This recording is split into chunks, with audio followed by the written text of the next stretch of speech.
Good morning, everyone. Welcome to LEAP Dual Language Academy's Family Workshop about our dual language program. We'll be getting started in just a couple of minutes. Buenos días a todos, bienvenidos a nuestro taller familiar. Vamos a empezar en unos minutos. Por favor, mientras entran, escriban sus nombres en el chat. As you come in, please write your names and the name of your student in the chat. All right, well, I know some of you have waited for a few minutes, so why don't we get started? I'm Michael Regnier, your interim executive director and co-founder of the school. Our vice principal, Graciela Walker, was excited to be here today, but unfortunately she's under the weather, so we wish her a speedy recovery. And I'm joined by our Dean of Instruction, Diana Ferreira. Buenos días a todos. Los presentadores de hoy son Michael Regnier, nuestro director ejecutivo interino. Lamentablemente la señora Graciela Walker no podrá estar hoy, quería de verdad unirse, pero lamentablemente no se sintió bien. Y yo soy Diana Ferreira, la directora académica de primero y segundo grado. We're excited for today's workshop. The dual language aspect of our school is one of the most distinctive features about us. It's right there in our name. And because that's what makes us different, we're going to take a bit of a different approach today. We have audience members this morning who are very new to the school, or who may even be prospective parents thinking of joining the school. And as we record this session, we know in the future we'll have folks watching who don't know our school very well. So we're going to start from the very beginning and the very basic principles of dual language learning. At the same time, we know some of you have been with us for several years. You know what you understand. You may have a list of questions about things you're not sure about. And so we're also going to get into some detail this morning, a little bit more technical detail than we often do on the weekend workshops. Buenos días a todos. Hoy vamos a tener un taller familiar que va a ser un poco diferente de lo normal. Algunos de ustedes ya pueden saber bastante de lo que es el programa de inmersión en Dual Language, pero también algunos de ustedes no saben tanto, ¿verdad? Están a lo mejor comenzando en este camino. Algunos de ustedes a lo mejor en algún momento quieren formar parte de nuestra comunidad. Así que vamos a comenzar un poco desde lo más básico, pero también en algunos momentos nos vamos a volver un poco más técnicos, ¿verdad? Porque también queremos que aquellos que ya saben puedan profundizar en su entendimiento de lo que significa un programa de lenguaje dual. Así que, por favor, les pido que estén con sus mentes abiertas, oídos abiertos, ¿verdad? Porque esta va a ser una sesión bastante interesante y esperamos que sea de ayuda para todos. Mientras estamos hablando, van a tener una oportunidad al final para poder escribir sus preguntas y nosotros les vamos a contestar en la medida de lo posible. So we have three objectives this morning. We want to help you understand the dual language program at LEAP Academy. We want everyone to understand how families can support language learning. And we want to explore the role of what is called translanguaging, and we will explain what that means. Tenemos tres objetivos esta mañana. Queremos que uno de los objetivos sea el entendimiento del programa de lenguaje dual en LEAP Academy. Entender cómo las familias pueden apoyar el aprendizaje de dos idiomas y comprender el papel del translenguaje en nuestro programa. Before we get to the program, why did we ever start a school like this? And why did our teachers and staff choose to come work on a school like this? one of the big reasons is that there are so many benefits to dual language education.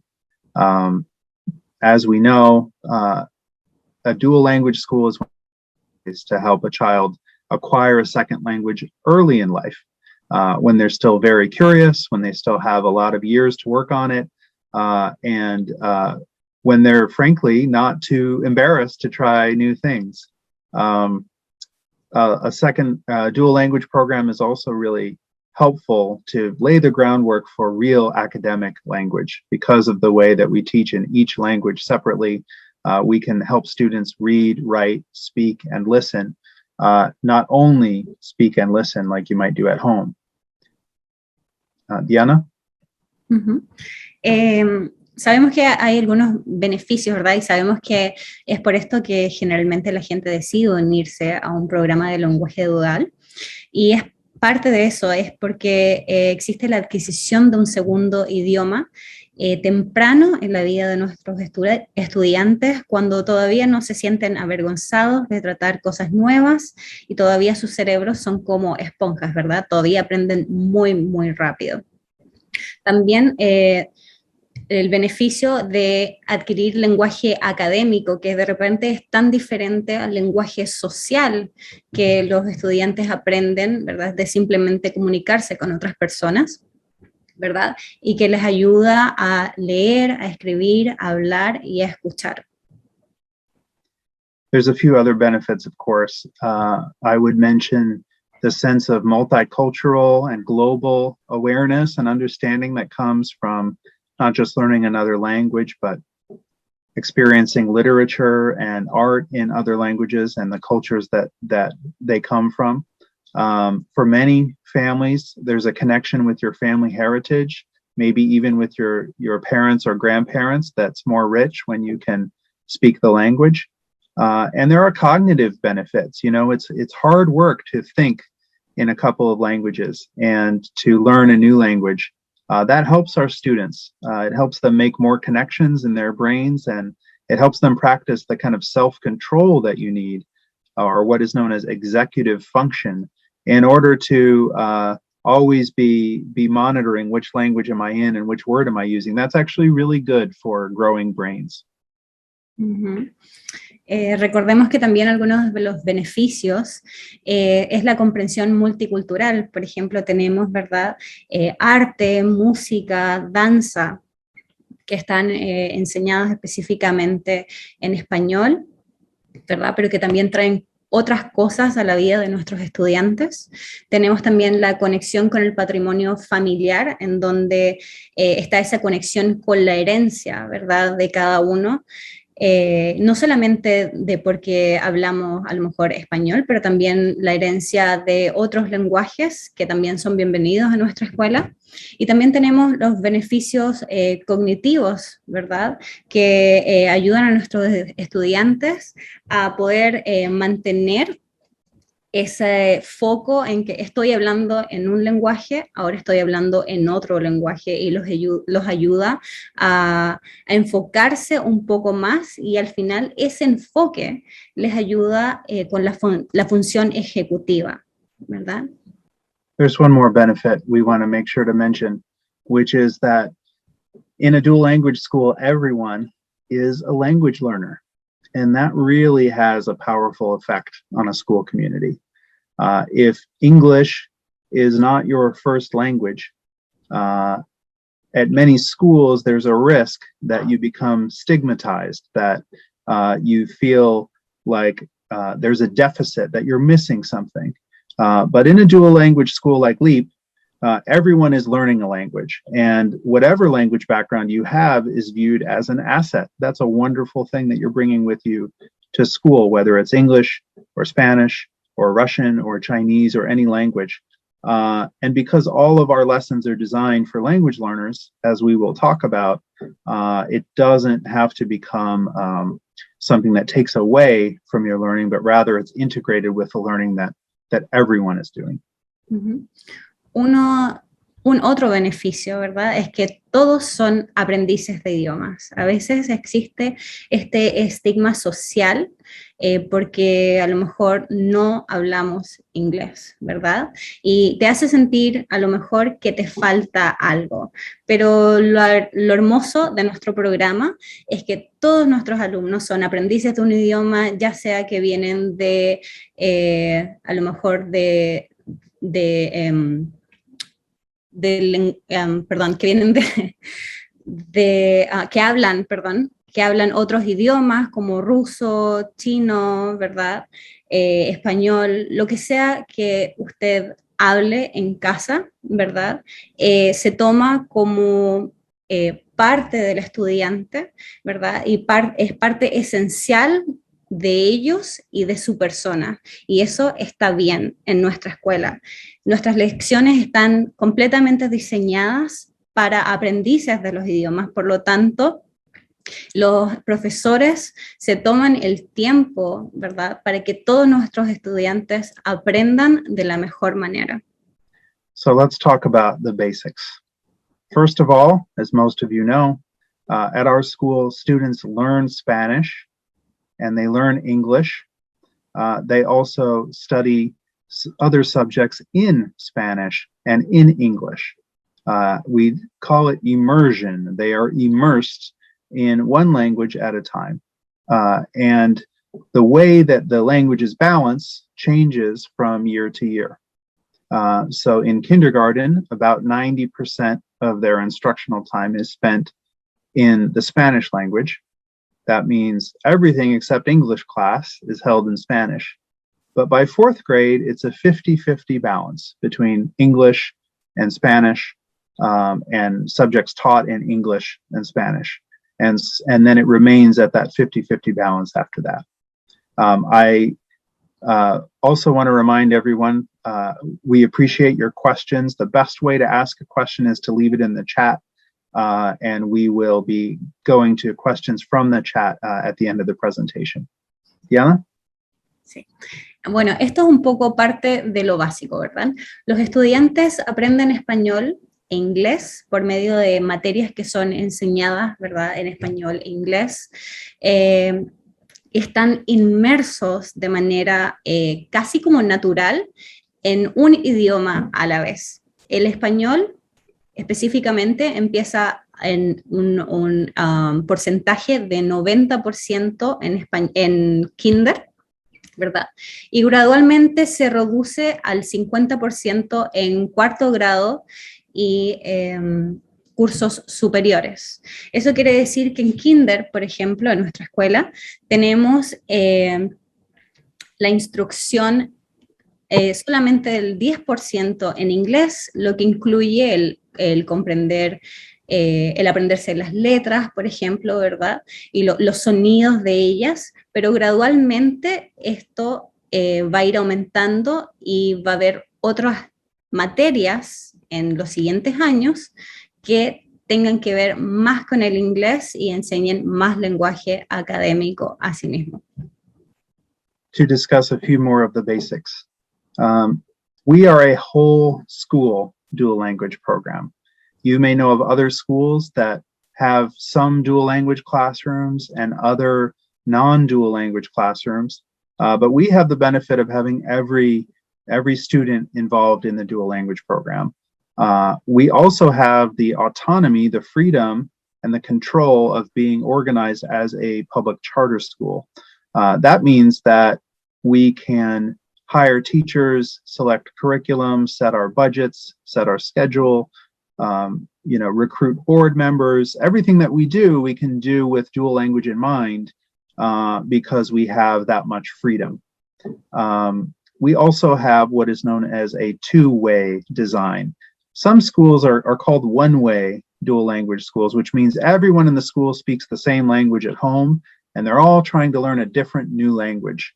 But at our school, as you know, we have families who speak a variety of languages at home, which changes the planning that we can do and the way that we can help students learn from each other.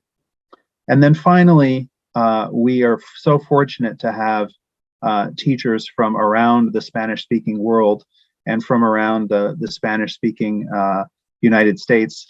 And what that means for us is that our students benefit from hearing all the varieties of Spanish. They can notice that one teacher is from Spain and speaks differently than a teacher who's from Mexico, from a teacher who's from Puerto Rico, from a teacher who's from Chile, and that allows them to get a richer understanding of what the language is. Nuestro programa es para toda nuestra escuela y la verdad, el hecho de que tengamos autonomía de ser una charter school nos ayuda un poco a también poder tener nuestro propio espacio para decidir sobre nuestros horarios, sobre nuestras, de las personas que incluimos en nuestras juntas, ¿verdad? Y también nos ayuda a poder diseñar un poco más con esa autonomía nuestro programa. Tenemos un diseño que es bidireccional, por lo tanto nos ayuda a tener estudiantes que vienen de diferentes culturas, con diferentes lenguajes en sus casas, ¿verdad? Sus diferentes lenguas maternas, dentro de la misma sala de clase, lo que no pasa en otros programas, como por ejemplo sería a lo mejor un programa de solamente una vía, ¿verdad? Entonces, tenemos esa ventaja de que tenemos estudiantes que hablan inglés, que hablan español, que hablan ruso, que hablan chino, en el mismo lugar. Además, tenemos profesores y personal internacional que tiene diferentes acentos, traen diferentes culturas a nuestra escuela.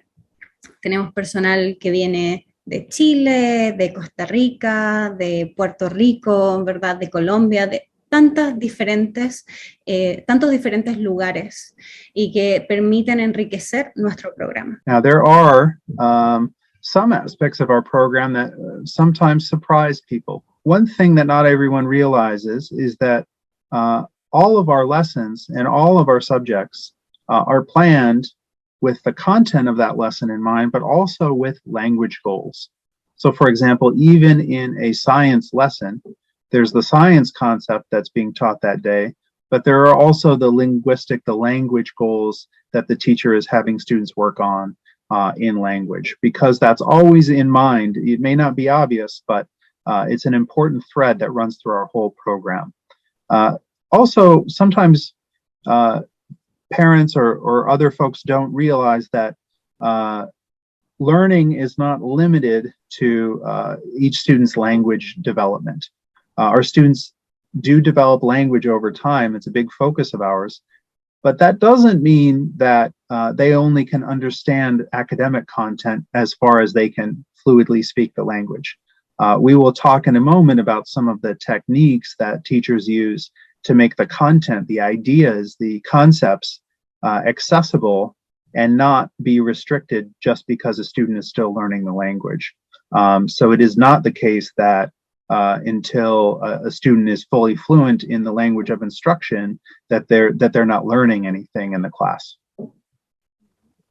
Nuestros profesores tienen objetivos de contenido y lenguaje para cada lección, algo que a lo mejor puede no parecer tan obvio, pero el desarrollar el lenguaje también es parte de nuestra prioridad, ¿verdad? No solamente que nuestros estudiantes aprendan aquellos contenidos que deben familiarizarse, pero también el hecho de que ellos puedan producir lenguaje en cada lección y puedan adquirirlo. Por ejemplo, lo podemos ver en lecciones de ciencia, en donde el profesor está enseñando todo lo que tiene que ver con ciencia, pero a la vez también está ayudando al desarrollo del lenguaje de los estudiantes. Entonces ayudamos a los estudiantes a aprender conceptos al mismo tiempo que se desarrolla su idioma, ¿verdad? No solamente necesitamos que el estudiante a lo mejor esté a cierto nivel para luego comenzar a enseñar contenido, sino que esto pasa simultáneamente. And that is a good way of putting it, Diana, that students are learning the concepts and the language at the same time. One doesn't have to wait for the other. A few other items that not everyone realizes about our school. First of all, we hear people sometimes think that because we talk about immersion, that that the way we teach languages is just for students to soak it up by being around it. That's part of how it works. But we also do teach both English and Spanish language arts explicitly.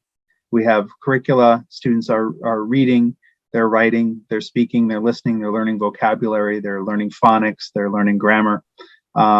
So we do teach both subjects. The timeline is also something that can be surprising to families, and we hear this from our colleagues at dual language schools around the country. And if you've learned a second language, this may be familiar to you, but the speaking and the writing, the producing aspect of learning a language and using a language, that can take longer to develop than the listening and understanding and the receptive part of language. So it's not uncommon for students to seem very reluctant or even unable to produce much language in the language that they're learning, even for months when they first get started. But it's in there and it's working. And come springtime, it eventually you see a breakthrough and you see students starting to really use, whether it's Spanish that's new to them or the English that's new to them. It's also interesting to think about, and not everyone realizes this, that it's tricky to learn to read when you're learning in two languages that use very similar alphabet. So what sound does the J make? Well, that depends on which language we're talking about.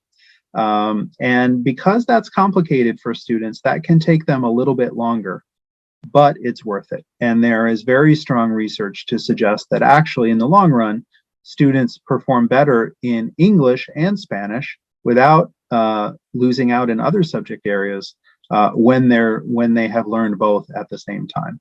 But we know that can take a little bit longer, and that's something that isn't always obvious. Uh-huh. Nosotros enseñamos inglés y español explícitamente y no solo por inmersión, por lo tanto no es simplemente que su estudiante esté ahí y recibiendo solamente inglés y solamente español y que los profesores le digan, bueno, te tienes que sentar aquí y solamente aprenderlo y ya está, ¿verdad? Hay una variedad de cosas que pasan en la sala de clase para que el estudiante pueda llegar al entendimiento que debe llegar. Además, también tenemos inglés, ¿verdad? Clases que están en inglés como ELA y clases que están en español como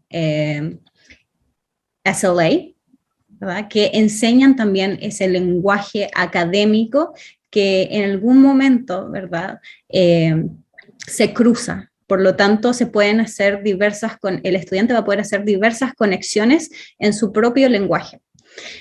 También hablamos que el aprender y desarrollar un lenguaje puede tomar tiempo, ¿verdad? Todos comenzamos más o menos en la misma etapa, pero algunos van a aprender mucho más rápido, otros van a aprender a lo mejor mucho más lentos, y todo tiene que ver con cómo se adquiere el lenguaje. Pero es importante entender que generalmente el escuchar y el comprender son las etapas más fáciles al principio, ¿verdad? La producción del lenguaje, el hablar un lenguaje, tiene un set de otras habilidades que requiere el estudiante, y es más o menos es mímica de cómo los estudiantes aprenden un lenguaje cuando son pequeños, ¿verdad? Generalmente lo mismo cuando son bebés, simplemente escuchan, comprenden, pero todavía no se atreven a producir. Es exactamente lo mismo con los estudiantes. Y bueno, también aprenden dos conjuntos de sonidos y letras, también que puede llevar un tiempo. Ustedes se dan cuenta que a lo mejor sus estudiantes están confundiendo la I con la E, la H con la J, y eso es normal. También se pueden dar cuenta que hablan de repente, leen mucho mejor en español que en inglés, y eso tiene que ver con la claridad del lenguaje. El español es un lenguaje que es mucho más fácil de leer, y a lo mejor algunos padres que hablan más inglés que español se dan cuenta que sus hijos leen más español que inglés, pero es simplemente porque leer en español es muchísimo más fácil.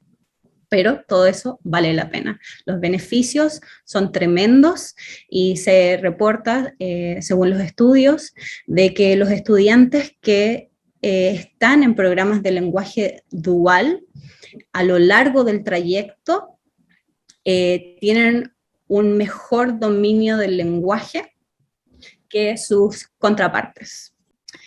Algunas de las cosas que hacemos en la sala de clases, por ejemplo, aquí hay todo un repertorio de cosas, pero me quiero enfocar simplemente en la respuesta física total, que es el poder hacer movimientos mientras enseñamos lenguaje.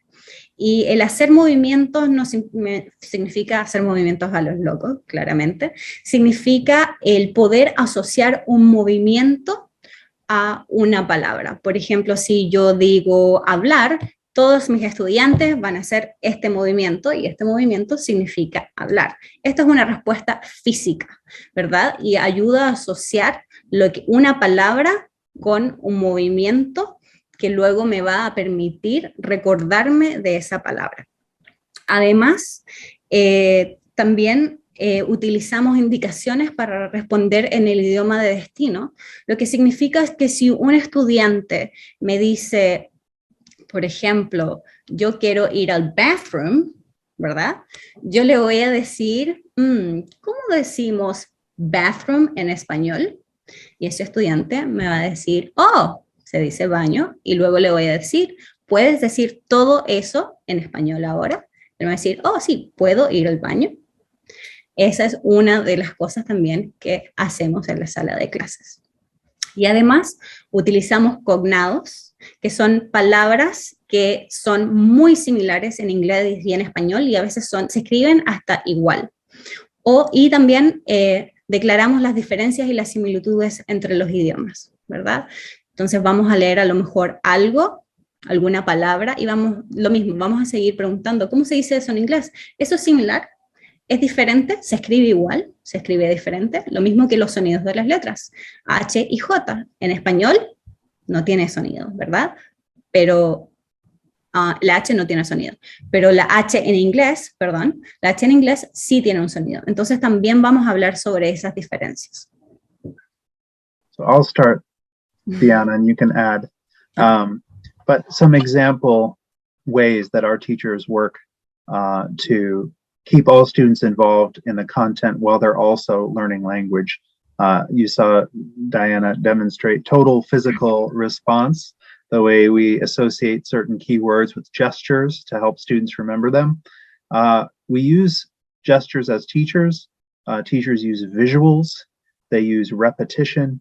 They will use realia, examples from real life of language.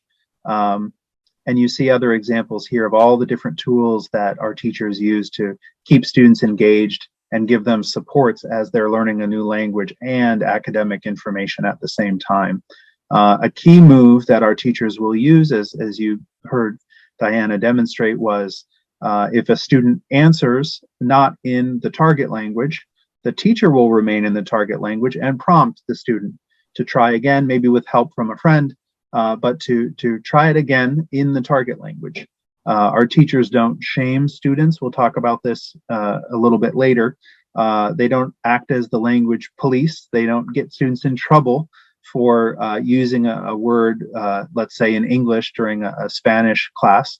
But they do warmly and firmly and gently nudge them to keep using that language of instruction. Can you say that in Spanish? Can you try that again in Spanish? So that they have the opportunities to use what they're learning, and so that immersion continues, and our classes don't just drift into any language that the student is most comfortable in.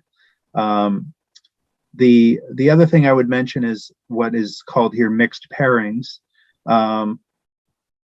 Teachers in some classes are able to strategically have groups of students or pairs of students who have different levels of language ability. And sometimes that allows them to sort of learn from each other on an academic task, which can be a beautiful thing to see. Just digging into a little bit more of total physical response. It is something that you can also do at home, but we try to engage students into this movements, right? So they can make an association between the word and the movement so that they can later on remember the word. That's right. So how can families support language learning? First, as you always hear us say, reading and reading and reading some more in any language.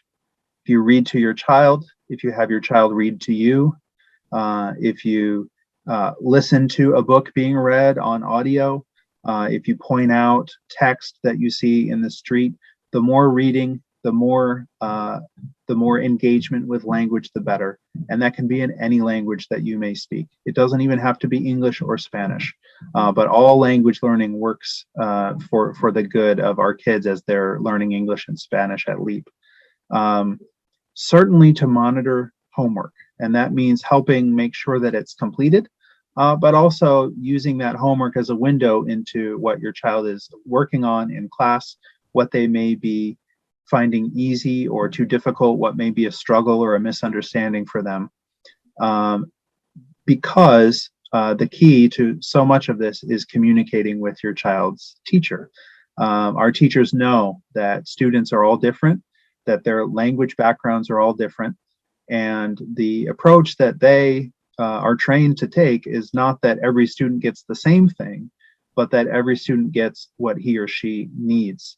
And so communicating with them about your child's experience in language learning is very important. It's not being difficult, it's not making trouble. To communicate with your teacher is part of how we partner with you for the best interest of your student. So that's very, very important. And finally, you know, it's important to support your child in your home language. Don't stop teaching your home family language or languages to your child. And as much as you're comfortable and as much as you're able, do encourage them to try out those new languages that they're learning when they're at home with you or when they're out in the world. Even if you don't speak that language, your encouragement and your enthusiasm about it can really make a big difference. Queremos enfatizar entonces un poco algunas de las cosas que ustedes pueden apoyar a sus estudiantes, de algunas de las maneras, perdón, en las que ustedes pueden apoyar a los estudiantes. Y esto tiene que ver con el leer, pero leer en cualquier idioma, ¿verdad? Los beneficios de la lectura son increíbles. La cantidad de vocabulario que sus hijos aprenden es increíble también, ¿verdad? Lo que ellos puedan adherir a su lenguaje.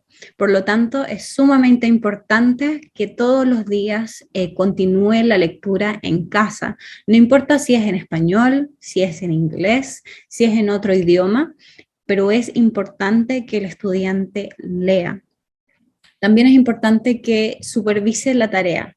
Ahora, cuando hablamos de supervisar la tarea, se trata de que el estudiante pueda completar de la mejor manera la tarea, ¿verdad? Supervisar de que a lo mejor sí su estudiante no va a poder completar específicamente todo, y eso está bien, pero sí que intente dar lo mejor de sí para poder completar. Y sin importar necesariamente de que a lo mejor está en la parte de inglés y algo puso que era en español, ¿verdad? Lo que queremos es que el estudiante dé lo mejor de sí. Ahora, también el ayudar a su hijo a hablar su idioma materno. Si usted no habla otro idioma, está bien, no es necesario. Lo importante es que usted le siga nutriendo a su hijo de su idioma materno para que pueda seguir aprendiendo y pueda tener ese repertorio lingüístico además. Entonces, anímele a hablar varios idiomas en la medida de lo necesario. Si usted está fuera, ¿verdad? Y ve algo en inglés, ¿verdad? Pregúntele a su hijo, ¿qué significa eso? Y eso está bien, lo está ayudando a acceder al lenguaje. Y por favor, siga comunicándose con los maestros de su hijo temprano, ¿verdad? Con frecuencia, sobre cuáles son algunas de las cosas, tal vez algunos de los patrones que usted ha observado en su hijo con respecto al lenguaje.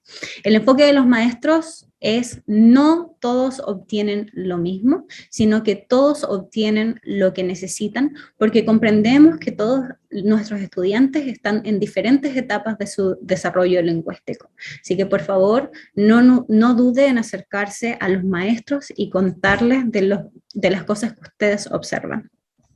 Language is such a beautiful, it's such a powerful thing. And in us adults, as our children learn, the topic of language can bring about some big feelings. We can feel so joyful and so prideful as to seeing our students acquire a second language or reconnect with our language of family heritage. But there are also feelings that parents have that may be fear. If you worry about how your child is progressing, there can be very strong feelings of judgment. Is the language being taught correct? Is my language correct? Language is so close to identity, to national traditions, to education and job prospects. There's so much that we adults wrap up in language that I can't tell you how many parents and prospective teachers have even used the word shame. A sense of not having enough of a certain language or not having certain vocabulary, and those are all real and important things that we grapple with. They're part of our world as adults, and it's important to take them seriously. At the same time, as a school that's teaching children about language, we in the school really try to focus on helping students experience language learning with very positive feelings. So although we may have a lot of weight on, what correct English means, for example, and we may have a lot of worries for our children who are so important to us and what their futures are, our students' experience of language shouldn't have all that weight to it. They should ideally experience this as a great, playful, joyful, curiosity-filled journey that they're on. And there's so much that's fascinating about language. The way languages change, the way they develop, the way they're similar, the way they're different, even between English and Spanish, all the other influences that come into the different languages, all the poetry, all the jokes, all the music. And the other positive feeling related to language learning is courage, because it's scary to try to learn anything new. And in particular, a language when your friend at the next desk over might speak it really well and it's really difficult for you. So to have some courage and to take risks and to feel comfortable doing that is also something that we try to instill in our students. And it's really worth thinking about both for teachers and for parents. Entonces, al intentar aprender otro lenguaje, ¿verdad? Y que vemos que nuestros niños se están desarrollando en ese tal vez lenguaje que nosotros no dominamos, a veces los adultos pueden sentir un poco, alegría, pueden sentir orgullo, porque sus hijos, ¿verdad? O estudiantes están aprendiendo un nuevo lenguaje, pero también a veces entra el miedo, la preocupación, ¿verdad? Un poco el juicio o incluso la vergüenza, porque a veces sentimos que no les podemos ayudar más, a veces nos preocupamos porque estamos viendo que a lo mejor siente, ¿verdad? Que a lo mejor, ¿será que va a perder su lengua materna? ¿Verdad? Todas estas preocupaciones son completamente normales, sobre todo en los adultos y en la educación, al tomar cuenta de la educación de sus estudiantes, ¿verdad? Pero podemos ayudar a nuestros estudiantes a abordar el lenguaje con sentimientos que son mucho más positivos, porque recuerden que esas preocupaciones son nuestras preocupaciones, ¿verdad? Pero que nuestros niños no necesitan tener esas mismas preocupaciones. Lo importante es que abordemos el aprendizaje de este lenguaje con tal vez curiosidad, ¿verdad? Con aprecio, con alegría y el poder instar a nuestros estudiantes o a nuestros hijos, ¿verdad?, a que puedan utilizar el lenguaje de manera en la que ellos también sientan el aprecio, que ellos también sientan ese juego, ¿verdad? Usted puede jugar con sus hijos, con el estudiante, ¿verdad? Con juegos que estimulen esta curiosidad y este aprecio por ese lenguaje que a lo mejor nosotros no dominamos. Pero también puede ser un medio de aprendizaje para usted. Entonces, siempre cultivar esa alegría y cultivar la valentía, porque recordemos que nuestros escolares entran a la escuela y muchas veces van a encontrar a alguien que a su lado que es dominante del lenguaje, que ellos no dominan, pero ellos tienen el mismo rol, ¿verdad? A lo mejor este estudiante que está a su lado no domina el lenguaje que él sí domina. Y en algún momento deben demostrar esa valentía de intentar hablar el lenguaje. Por lo tanto, al ser valiente, lo que necesitamos es que haya ese refuerzo, que se sienta feliz y curioso y apreciativo de lo que está aprendiendo, en vez tal vez de sentir esa inseguridad que tal vez nosotros mismos les podemos dar a ellos. So to be very specific, what are some things that are helpful for a parent or a family member to say as your student is trying on a new language? Here are a few. How do you say that in English or Spanish, the new language that they're learning? I love to hear you speaking that language. I wonder where that word came from, modeling curiosity for a student. Or if they're making a mistake in a language that you speak, not that's wrong, but try it this way, or this is the correct way. Sometimes we encounter vocabulary differences from one country to another. Your child's teacher may say something with a different figure of speech or a different accent or a different vocabulary than you have. And it's great to point that out. It doesn't mean that one variation has to be better or worse, but you can tell your child, that's interesting. I learned a different word for that. Mm-hmm. And just to add on, when we say try it this way, you want to encourage your child to now add that word into the same sentence that they tried to say. Okay? Pasando al español, nosotros, hay algunas maneras que nosotros podemos ayudar a los estudiantes en casa, ¿verdad? Y estas son algunas de las preguntas que les podemos hacer o algunas de las cosas que podemos decir para ayudarles.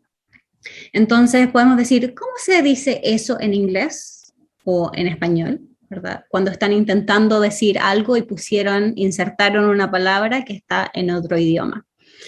Le podemos decir eso, preguntarles la palabra y siempre volver a decir, ok, ahora puedes decir todo lo que dijiste, pero con esa palabra. Entonces ellos van a repetir lo que dijeron, ¿verdad? Y ahora van a poner la palabra que ellos mismos se dieron cuenta que era la palabra que tenían que decir en español. A veces no se van a dar cuenta y van a decir, no sé. Entonces usted le puede decir, prueba de esta manera, y usted le da la palabra y ahora dicen toda la frase con la palabra que usted le dijo, ¿verdad? Cuando hablen también, me encanta escucharte hablar, me encanta cómo estás diciendo eso. A veces les va a pasar, porque a mí ya me pasó, que me decían, mi hija está empezando a hablar con su acento, y usted lo va a ver porque existen diferentes variedades, ¿verdad? Y todos tenemos, si bien todos hablamos español, todos tenemos, ¿verdad?, diferentes nacionalidades, tienen diferentes acentos.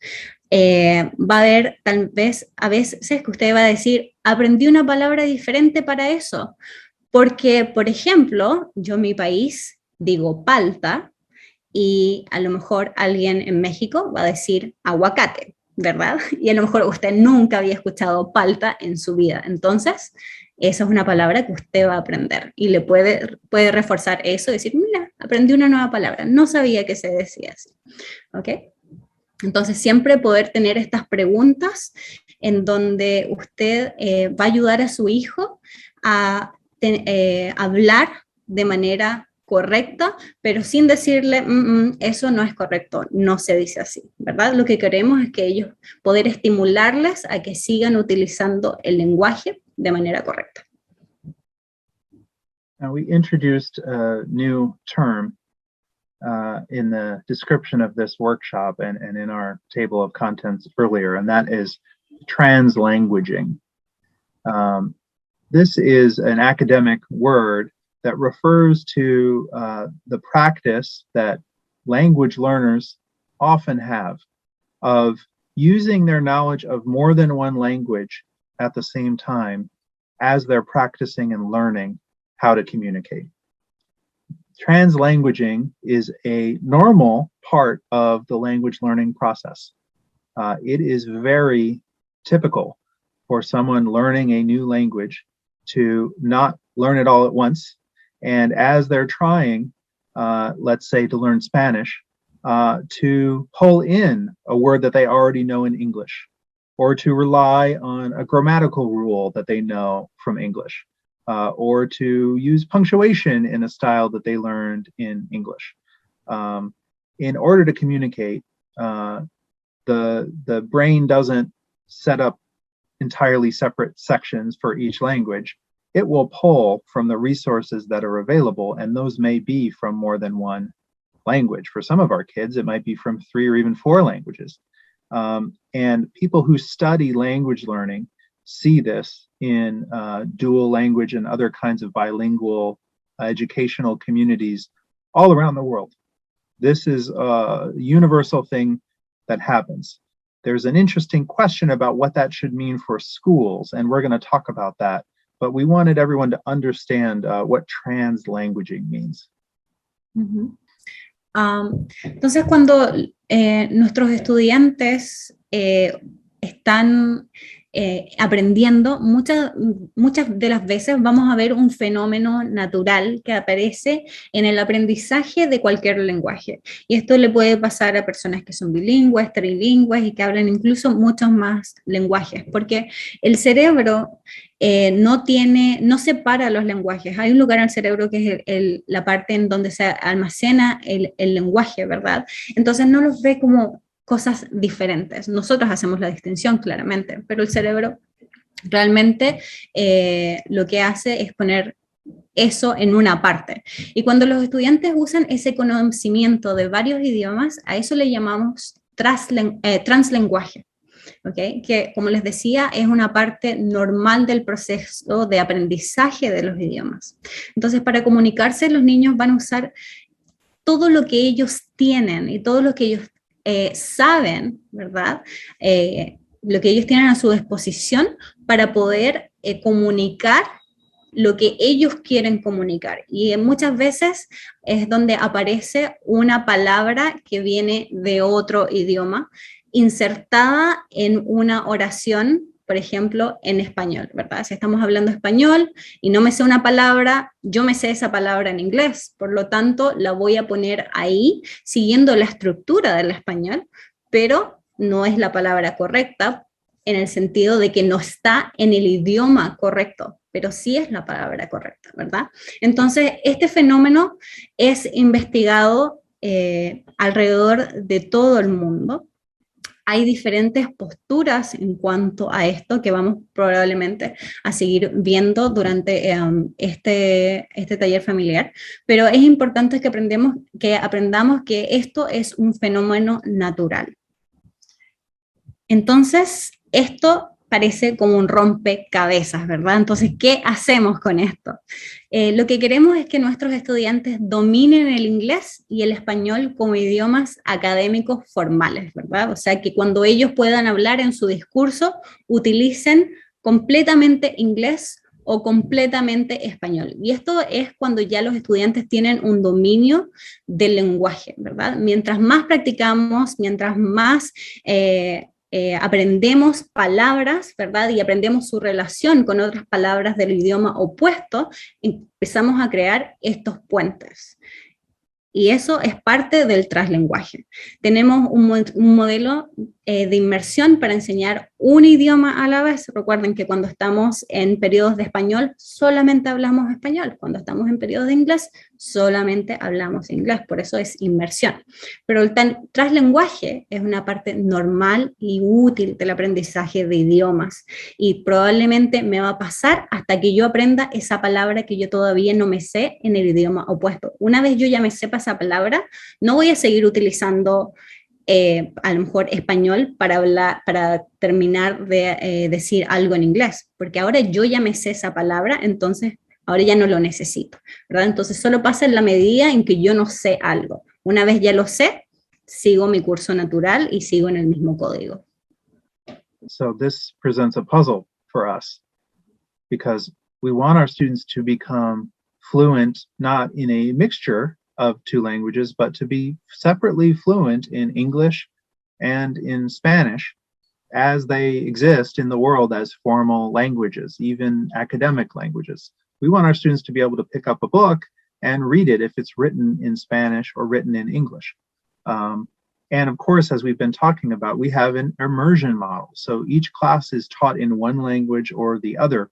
It's not ever taught in a mixture of languages. But at the same time, we know that language learning includes this phenomenon of translanguaging, that's normal, and it's actually a helpful part of language learning. So the puzzle is, well, what does a school do about that is using a dual language program? And what have we chosen to do? What approach do we take at Leap Academy specifically? ¿Qué hacemos en nuestra escuela con respecto, ¿verdad?, a este rompecabezas? La verdad es que los maestros permanecen en el idioma de instrucción, como ustedes ya saben. Si una materia es en inglés, permanecemos en el idioma inglés, y si una materia es en español, permanecemos en ese idioma. Cuando los estudiantes hablan en una combinación de idiomas, los maestros lo que hacen es ayudarles a aprender las palabras en ese idioma de instrucción. Por lo tanto, lo mismo, si estamos en español, el estudiante está dando una oración en español, inserta esa palabra en inglés, es ahí donde vienen esas pequeñas preguntas, cómo lo decimos en español, ¿verdad? ¿Cómo decimos esa palabra en español? Y para que el estudiante pueda recordar que esa es la palabra que debería estar usando, y les pedimos que repitan. Ahora repite toda esta oración, todo lo que dijiste con esa palabra, ¿verdad? Y seguimos el proceso.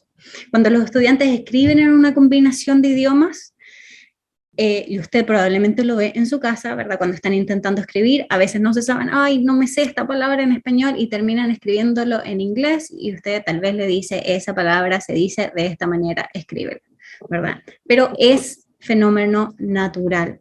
Entonces, cuando nos pasa a nosotros, en nuestra sala de clases, los profesores van a analizar esa información sobre lo que los estudiantes están entendiendo y lo que ellos están plasmando en su escritura, y vamos a identificar áreas de crecimiento para esos estudiantes, ¿ok? A lo mejor ese estudiante tiene problemas con los adjetivos, a lo mejor ese estudiante está escribiendo palabras en español y de repente está agregando reglas en inglés, ¿verdad? En vez de decir mi palabra favorita, va a decir mi favorita palabra. Todas estas cosas son importantes, cosas que analizamos, ¿verdad? Y que nos ayudan a crear áreas de crecimiento para nuestros estudiantes. So the way we approach it takes several forms. Here are a few of the things that we do. Our teachers do remain in the language of instruction. So although they are expecting students to be drawing on their language resources, and as we talked about, they're going to be gently guiding them back to the language of instruction, the teachers themselves and their speech and their writing remains in the language of instruction for that period, whether that's English or Spanish. When students do speak in a mix of languages, teachers help them learn the words that they're grappling for, that they're missing, grasping for, I should say, and then guide them back so that they can have practice. In writing, it's actually a really nice source of data when a student turns in a writing assignment, because we can see where they don't have the target language yet, and they're relying on whether it's a spelling pattern or just a word or an expression from the language that they already know. That allows the teacher to understand more and identify the areas of growth that student has. So even translanguaging and writing, we can use for a good purpose to help us move students forward. Entonces, en nuestra escuela nunca despreciamos o avergonzamos a los estudiantes para su uso del lenguaje, ¿ok? Los alentamos y los desafiamos de manera positiva, en donde ¿verdad? El aprendizaje de este nuevo lenguaje para ellos sea una manera también de poder hacer conexiones entre su lenguaje y el nuevo lenguaje, una manera en donde ellos puedan hacer conexiones también culturales. Intentamos de que tampoco, ¿verdad? Les digamos que decirles eso no está bien, o desalentarlos de cierta manera, o a lo mejor compararlos de ninguna forma, ¿verdad? Todos sabemos que todos tenemos diferentes maneras de aprender, y además estamos todos y están todos en una etapa diferente del lenguaje. Algunos van a adquirir ciertas cosas más rápido y otros más lentas, y algunos van a ser más lentos en otras cosas y más rápidos en otras cosas, y eso es normal y es parte del desarrollo del lenguaje. Tampoco hemos cambiado nuestra misión, ¿verdad? Nuestra misión es que nuestros estudiantes sean fluidos en ambos idiomas, y también medimos el desarrollo de los estudiantes en ambos idiomas, por lo mismo, ¿verdad? Porque queremos que nuestros estudiantes tengan esa fluidez al final de poder quedarse en un lenguaje y ya no tengan que hacer ese cambio porque no se saben tal vez la palabra o no se saben la gramática. A few other approaches that we take. As I think we've said a couple of times, we never warn or shame students for their use of language. That doesn't mean that we don't correct them, guide them, encourage them, challenge them, but that's always in positive ways, in keeping with our overall philosophy as a school. At the same time, we don't change our mission, which is fluency in both languages. So there is not an option at our school to just continue to speak the language you speak at home. Our teachers are here to get everyone fluent, and so that's the goal, and we don't change that goal. The only question is how we get there. Finally, we measure students' development in both languages. There are actually a surprising number of dual language schools that will only measure development in English. But as you know, we use the STEP assessment in both English and Spanish to be keeping track of how students are developing in each language. That helps our teachers plan their lessons, put students into small groups, assign homework, assign academic interventions if that's necessary. We keep a close eye on this at our school. And so one of the themes here is data, that we're tracking a lot of data. Perdón, me olvidé de decirles que nosotros, por ejemplo, tenemos diferentes variedades de pruebas que les hacemos a los estudiantes y que tienen que ver con esta última parte, y por eso ustedes de repente ven STEP en inglés y STEP en español, ¿verdad? Porque estamos intentando medir el desarrollo de ambos lenguajes en ambos idiomas, y puede ser que a veces usted vea que STEP es más alto en un lenguaje que otro, y eso es normal porque tiene que ver con el desarrollo del lenguaje en su estudiante. Entonces, ¿cómo pueden ayudar las familias? Por favor, siempre anime a los niños a esforzarse al máximo y usar lo que saben, usar el repertorio lingüístico que ellos ya saben. Esto es lo que ellos saben, lo que está en sus cerebros, en sus cabecitas, ¿verdad?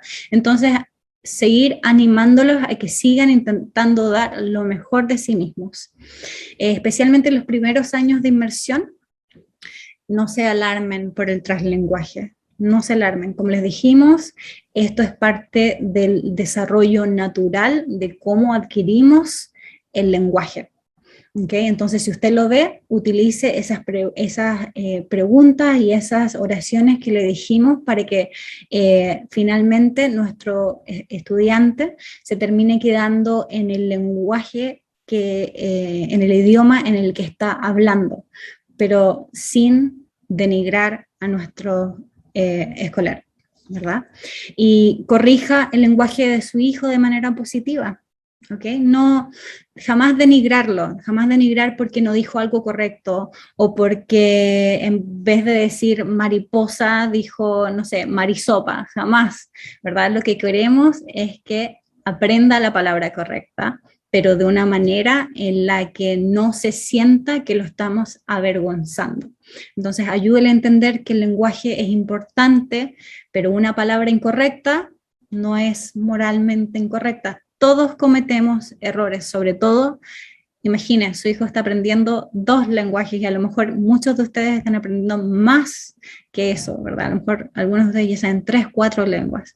Entonces, por favor, seguir el proceso de manera positiva. Y de nuevo, nuevamente remarcar que leer, sigan leyendo, proporcionando ese modelo de lectura académica, esas palabras, porque recordemos que la mayoría de nuestro lenguaje se aprende durante los primeros años de nuestras vidas y lo que los padres pueden agregar para poder enriquecer el lenguaje de los estudiantes es comunalmente gigante, ¿verdad? Es estratosférico lo que ustedes pueden hacer solamente con leer con sus hijos.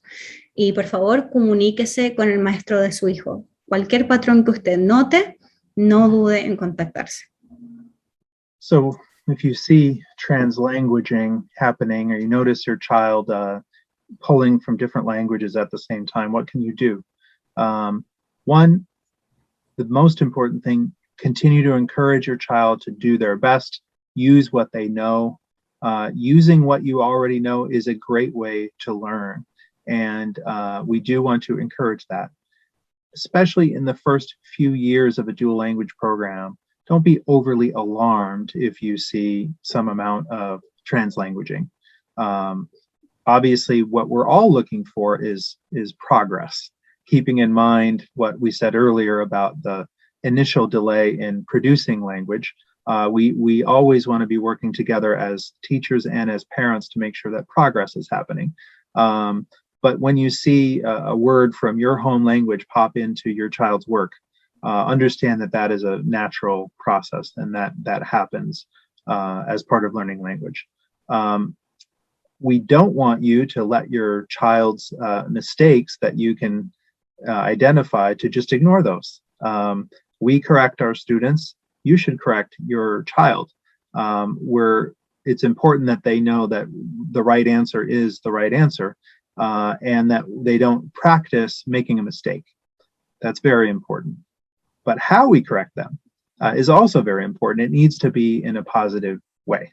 And for those of us who love our native tongue, who love the language that we grew up in, sometimes we can almost turn it into a matter of ethics, where we say, the wrong word is not just a mistaken word. It almost feels like it's morally wrong, and that distinction can really hold students back if they're sensitive to it. So we want to make clear to them that everyone makes mistakes, and that language is always changing. But we're trying to help them learn the way that so many people speak around the world, so that they can have opportunities and access the language in so many different countries where that language is spoken. So it's not a matter of being a bad kid if you make a mistake in language. Keep trying. But as your parent or as your teacher, I'm going to keep gently correcting you, because that's how I can help. Finally, we just reiterate reading, and communicating with your child's teacher. As you can tell from this presentation, there's so many aspects and nuances to language learning. You know your child so well. We also have a lot of information that we get during the school day about your child's learning process. The best thing we can do is to work together. And so if some of our answers, when we get to the Q&A in just a moment, if some of our answers are, talk about that with your teacher, it's not because we don't want to answer, it's because there's going to be a different answer that you can work out because you know your child's emotions, you know your child's style, you know your child's language background, and your child's teacher has a sense of what's going to be the best way to challenge and keep them moving forward. So that communication and then reading at home and framing all this language work in really positive, curious, hopeful, interested ways is really the best way that we can work together as a school and as families.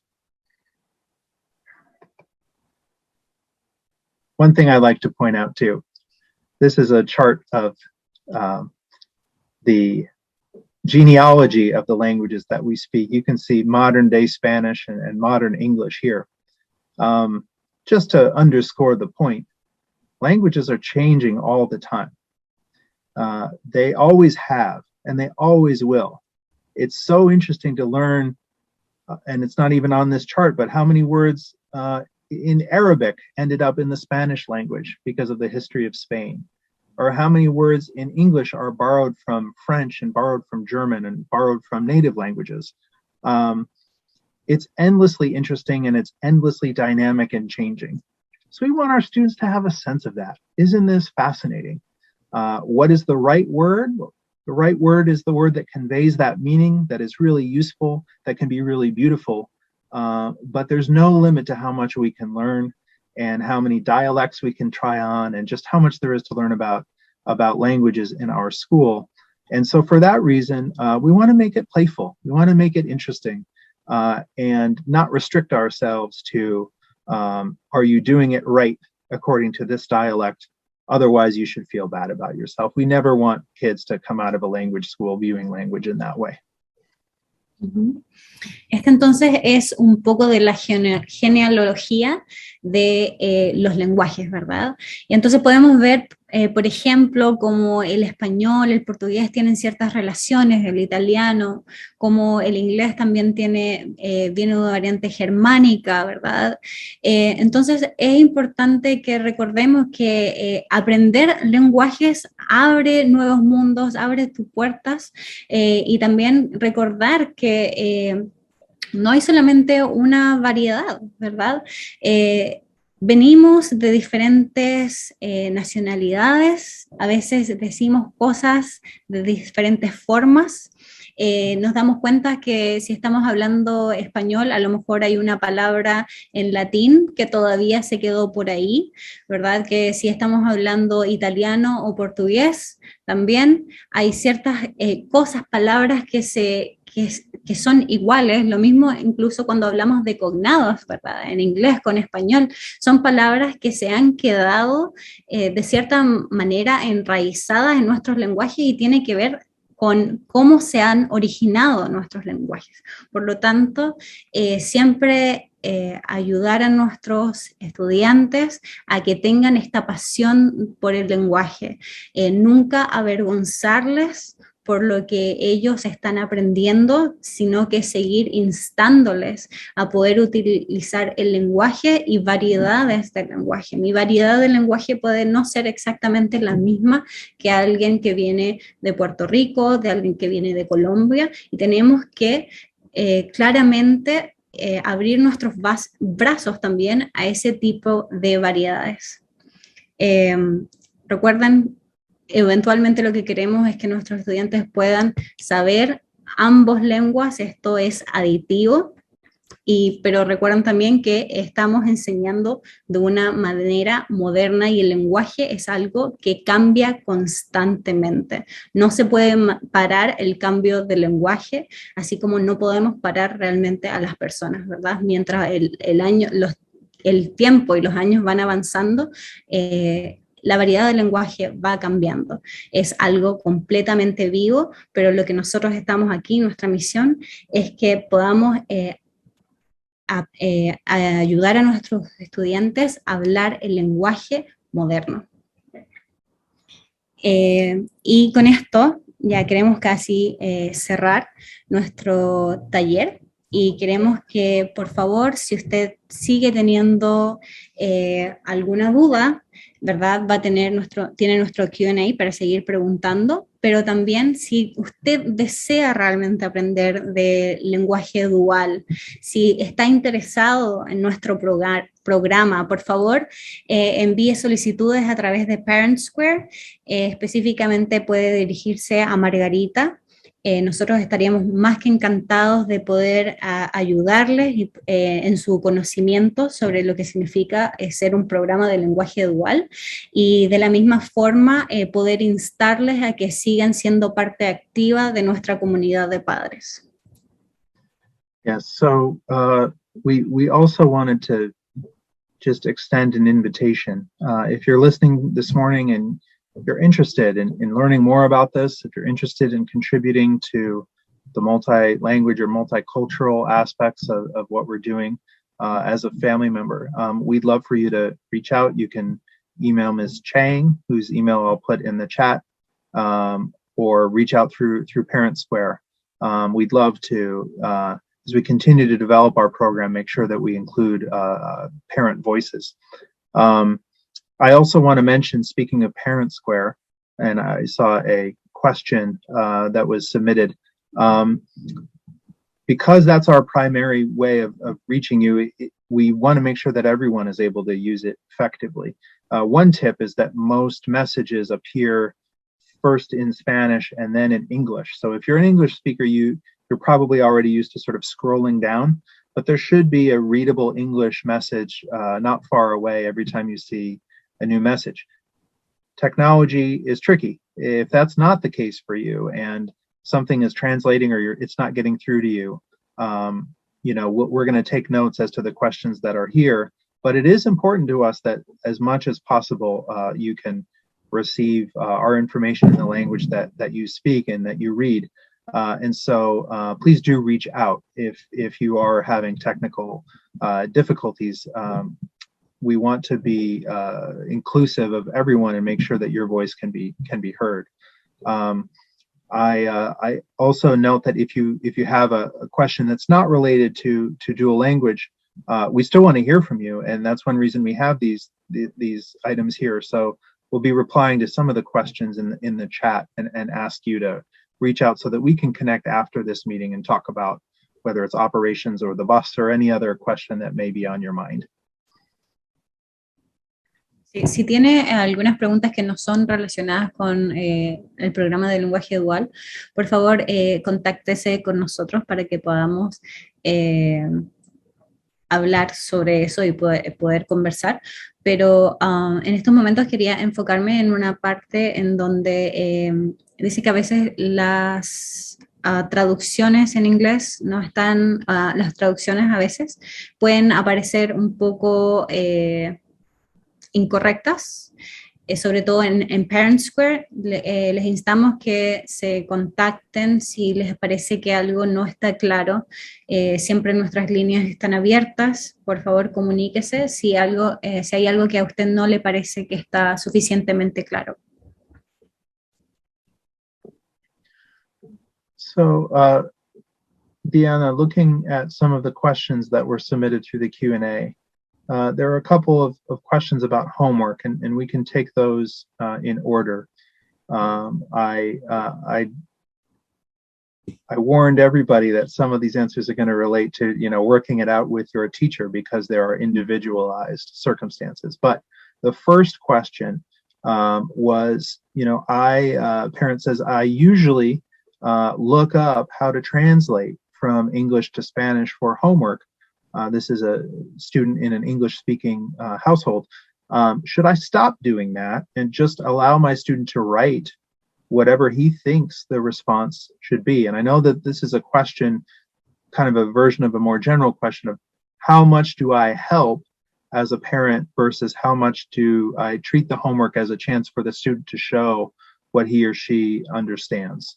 Mm-hmm. So I'm not going to disencourage you to use Google Translate or any form of translator that you may have, because it's important also as parents to feel like we have maybe some control over what is happening in the moment, right? And you might even learn so many words and things from Google Translate as well. So I'm not going to disencourage you. What I do encourage is that your student is the one who's doing homework. So try to encourage your student to write, for instance, if this is the case you're saying, right, to write whatever he thinks the response should be. That is the best way, right? So parents should have a lot to do with guiding students in homework, but homework is also a tool for us teachers to know what your student can do. If you're doing too much of the work for your student, then it's hard for us to assess how we can help your child. I think that's absolutely right. I would just add to it, translation tools are so powerful, but there are a lot of different ways to use them.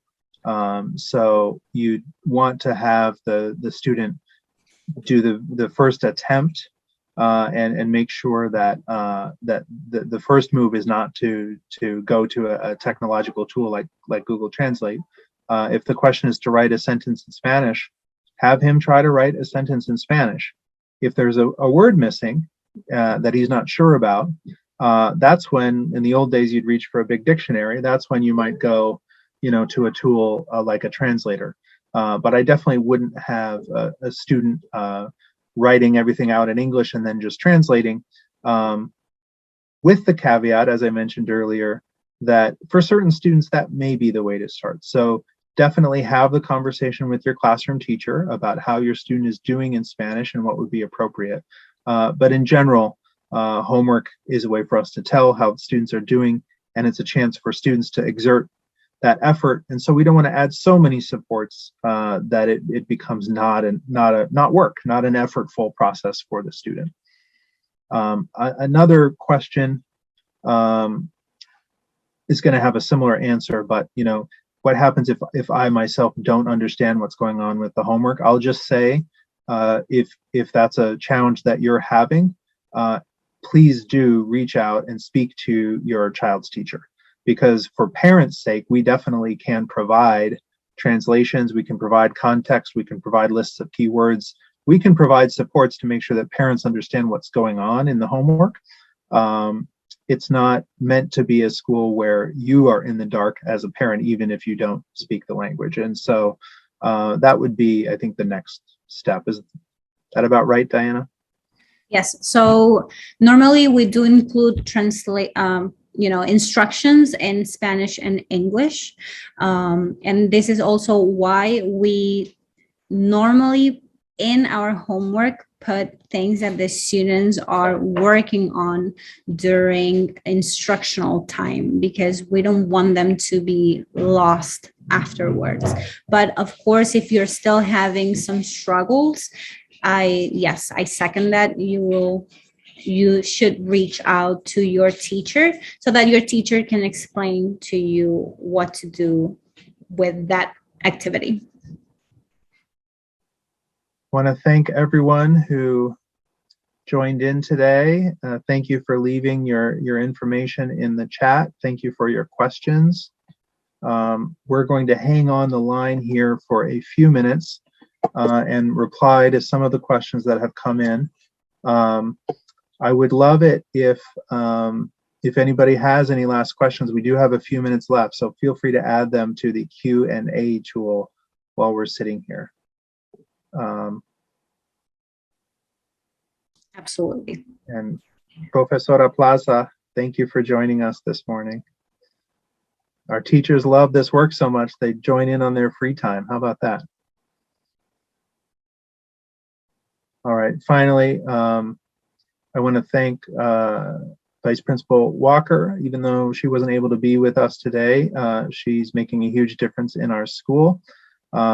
I want to mention that our academic leader, Principal Andujar, is reviewing, along with with Diana and the rest of our instructional leaders, reviewing our practices related to homework. So since we did have a couple of questions about homework, We welcome your input. We're taking a look. We want to make sure we're using homework as effectively as possible.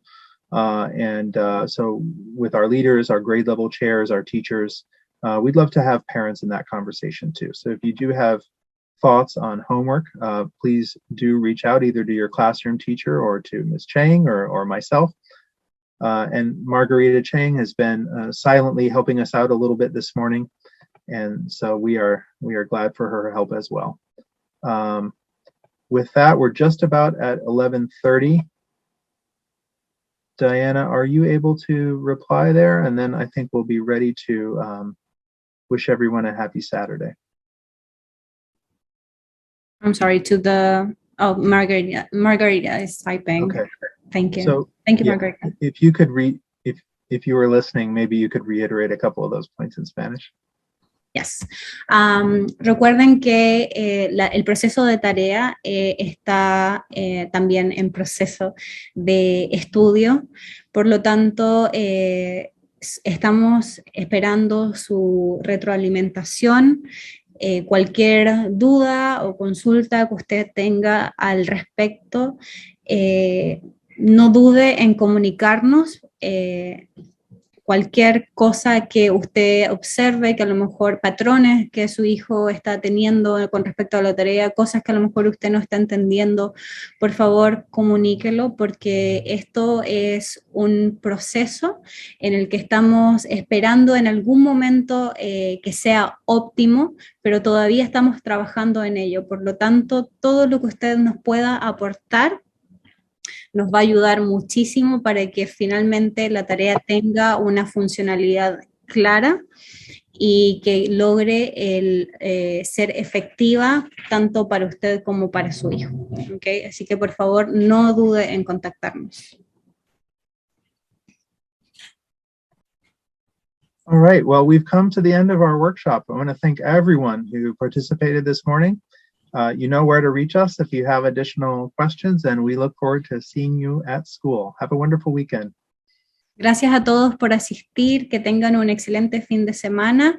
No duden en contactarnos y que tengan, que disfruten de todo lo que les queda este sábado y domingo, y los vemos el lunes.